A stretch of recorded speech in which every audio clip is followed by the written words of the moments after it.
आज के online class में आप लोगों का स्वागत है। मैं बता दूं आप लोगों को 12th में हम ज्योग्राफी पढ़ा रहे हैं। सॉरी, 12th का आज हिस्ट्री होगा।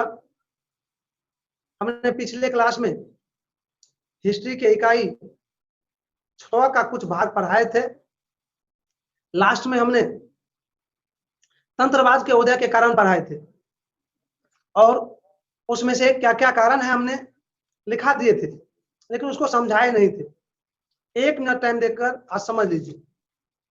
सबसे पहला हमने लिखाए थे ब्राह्मणों का लालच बढ़ना।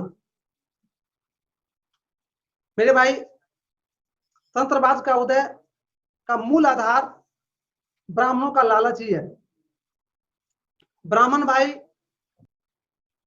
जब दक्षिणा मांगने लगा, डिमांड करने लगा, तो लोग श्रद्धा से उसको देने लगे और धीरे धीरे ये डिमांड बढ़ाने लगे और डिमांड बढ़ाते बढ़ाते एक दिन बहुत डिमांड करने लगे और इसी से तंत्रवाद का विकास होता चला गया।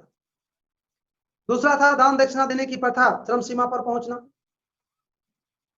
मैंने अभी भी कहा कि ब्राह्मण भाई दान दक्षिणा को इतना पवित्र और अनिवार्य लोगों के बीच, समाज के बीच बनाने में कामयाब हो गया था कि लोग इसको ही सब कुछ मानने लगा था और फिर तंत्रवाद का उसके बीच विकास तेजी से हुआ।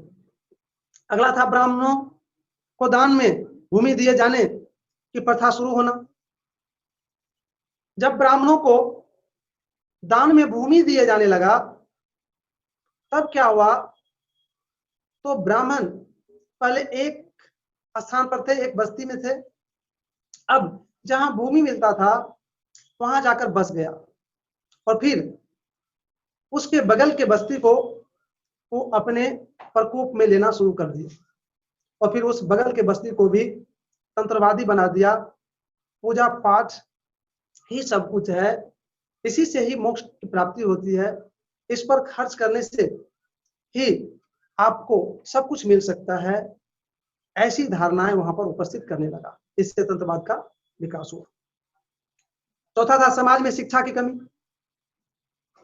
शिक्षा की अपार कमी थी, जिसके कारण से लोग दूसरों जो कहते थे, ब्राह्मण भाई जो कहते थे, उसको पूर्ण रूप से विश्वास कर लेते थे, उस पर कोई तर्क नहीं करते थे, क्योंकि शिक्षा की कमी कारण से लोग तर्क नहीं करते हैं और जो आगे वाला कहता है वो मान लेता है और फिर ये तंत्रवाद का विकास हुआ। पांचवा था अंधविश्वास उपस्थित होना। अंधविश्वास जहां शिक्षा नहीं हो और ब्राह्मण भाई जैसे लोगों के मन में अंधविश्वास भरने वाले हो, तो फिर अंधविश्वास का जड़ तो मजबूत होगा ही। उस समय अंधविश्वास का जड़ मजबूत हो गया था और उस जड़ के माध्यम से तंत्रवाद का विकास हुआ। छठा था पूजा पाठ की ओर लोगों का झुकाव। बिल्कुल, मैंने अभी भी कहा कि पूजा पाठ को सर्वोपरि माना गया। लोगों के जहन में यह बिल्कुल ही उतार दिया गया कि पूजा पाठ ही सब कुछ है और फिर लोग पूजा पाठ की ओर अधिक आकर्षित हुए। उसके बीच तंत्रवाद को विकास करने में आसानी हुआ। सातवां था ब्राह्मणों की बस्ती का विकास होना। मैंने अभी भी कहा कि भूमि जब दान में दिया जाने लगा तो ब्राह्मण भाई पहले एक जगह रहते थे, अब कई जगह जाने लगे। उसके बस्ती का विकास हुआ और जहां जहां गया हूं उसके आसपास के बस्ती को अपने आगोश में ले लिया। आसपास के बस्ती को उन्होंने पूजावादी बना दिया, दक्षिणा दानी बना दिया उन्होंने। इस तरह से तंत्रवाद का विकास हुआ। तो मेरे भाई, आज का पॉइंट होगा अब महान एवं लघु परंपरा।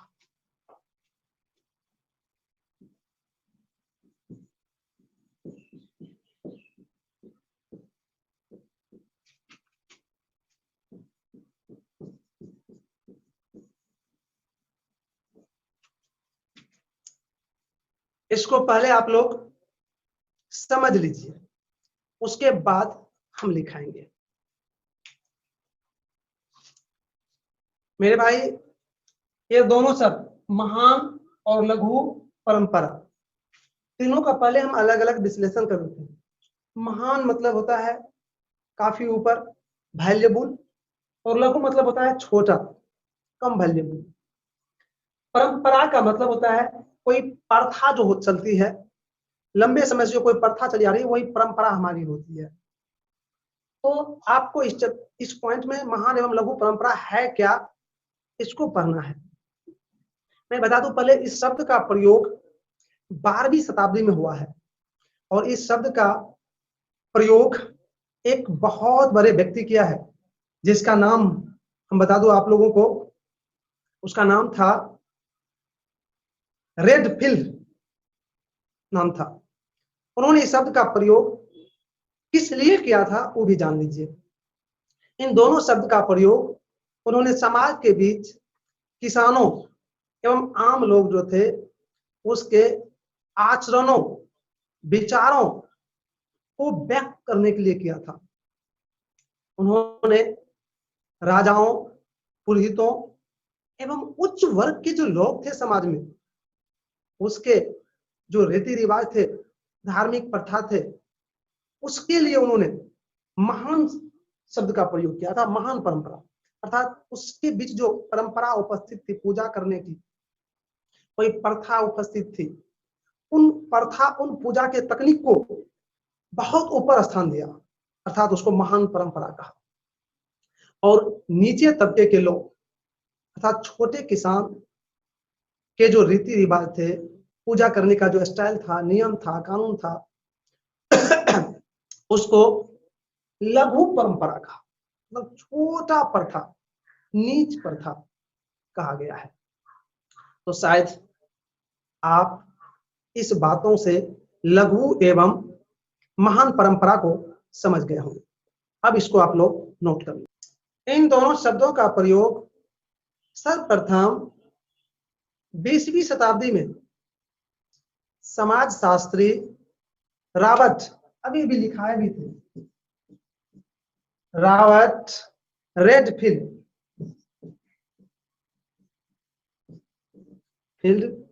ने किया था। इस शब्द का प्रयोग उन्होंने किसानों एवं समाज के अन्य लोगों के आचरणों को वर्णन करने के लिए किया था। उन बिना राजा और पुरोहित के आचरण और धार्मिक व्यवहार की प्रक्रिया को उन्होंने महान परंपरा कहा। वहीं किसानों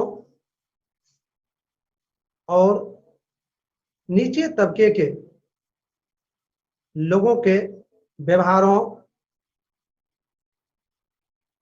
धार्मिक आचरणों को लघु परंपरा के नाम से व्यक्त किया।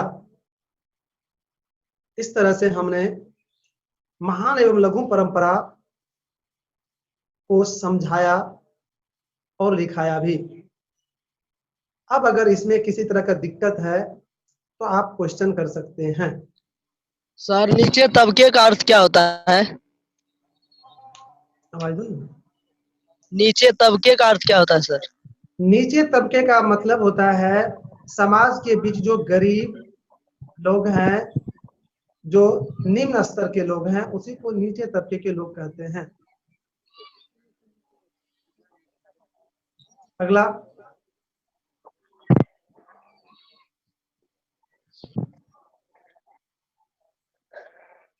शायद आप क्वेश्चन नहीं है आप लोग के पास। चलिए अच्छी बात है कि आप लोग ने इसको अच्छी तरह से समझ गए हैं। अब अगला पॉइंट होगा दक्षिण भारत में भक्ति आंदोलन।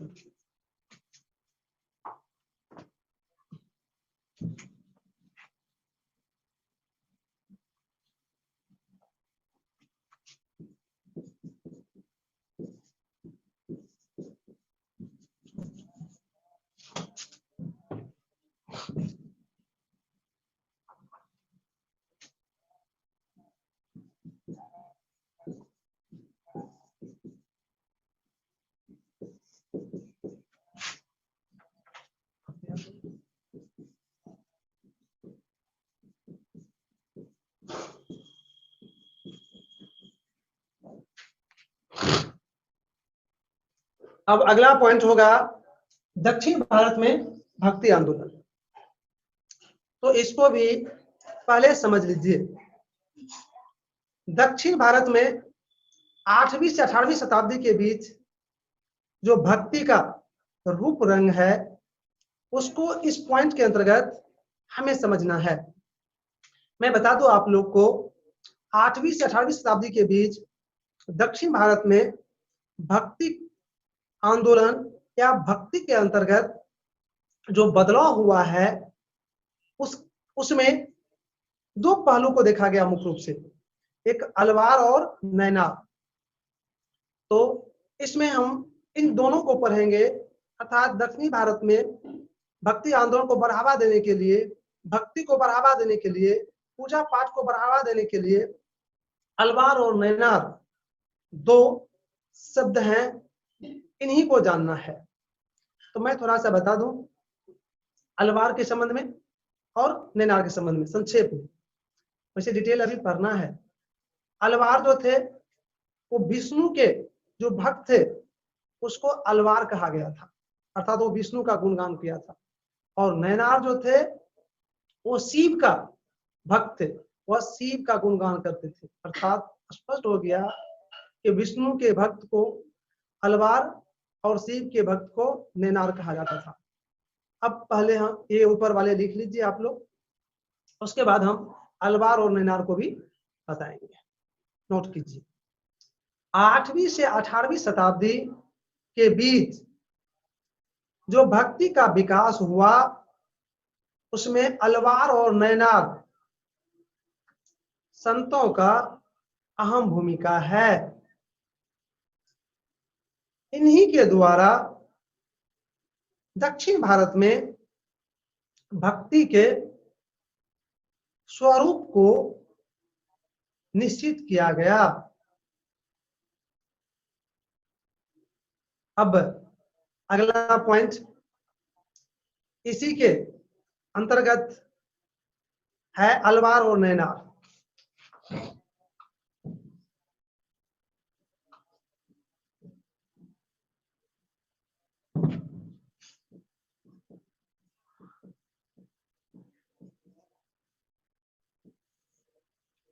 ये अलवार और नैनार इन दोनों को पढ़ना है। पहले अलवार लिख के डैश दीजिए।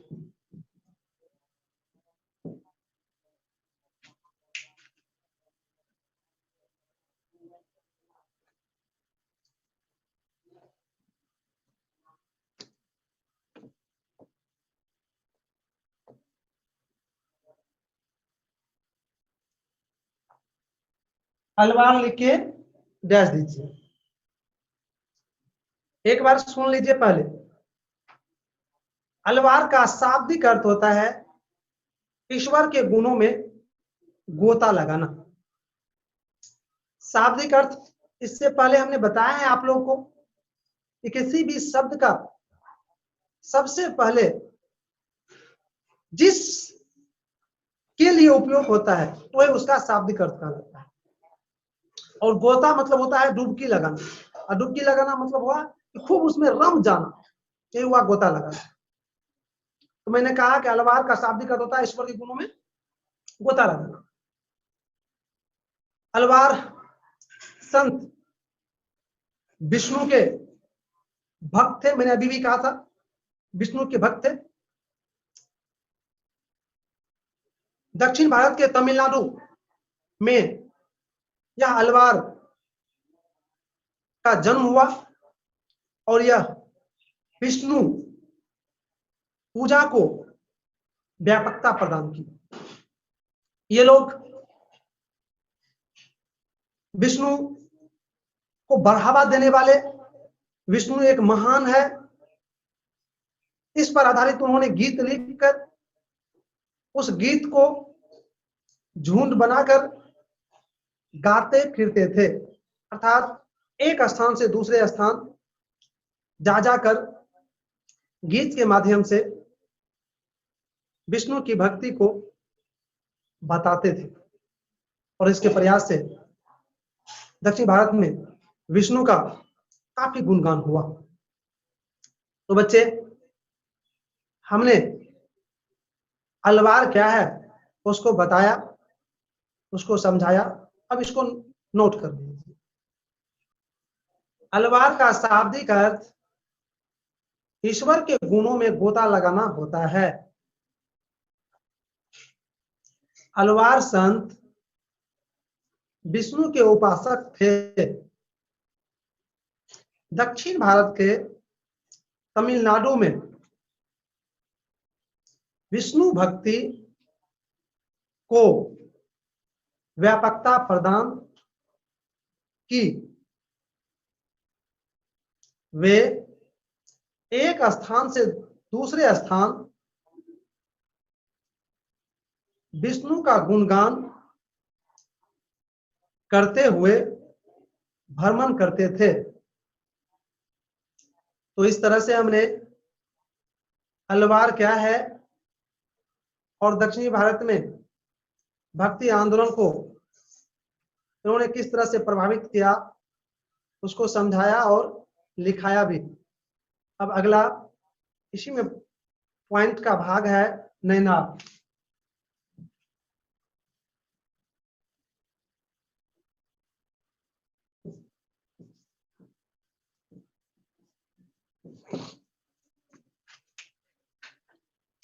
इसको भी लिखने से पहले समझ लीजिए। नैनार भी दक्षिणी भारत में भक्ति से जुड़ा हुआ एक शब्द है।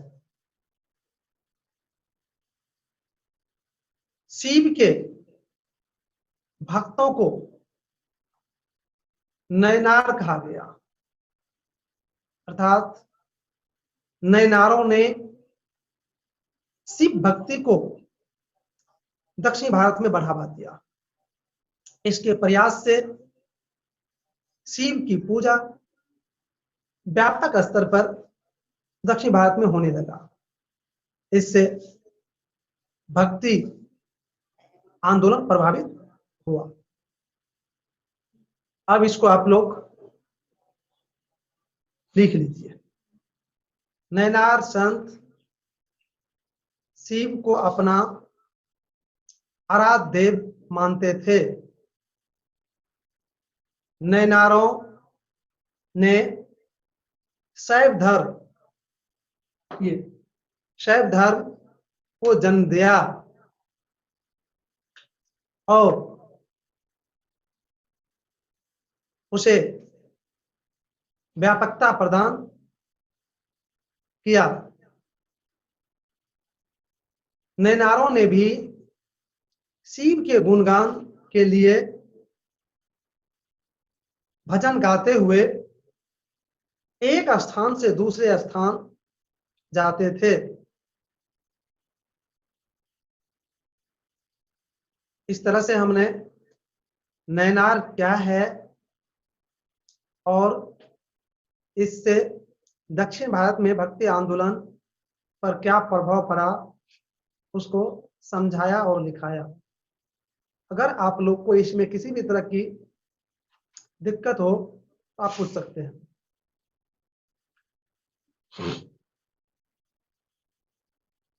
सर एक है क्वेश्चन, कीजिए आराध्य क्वेश्चन। देव क्या होता है सर?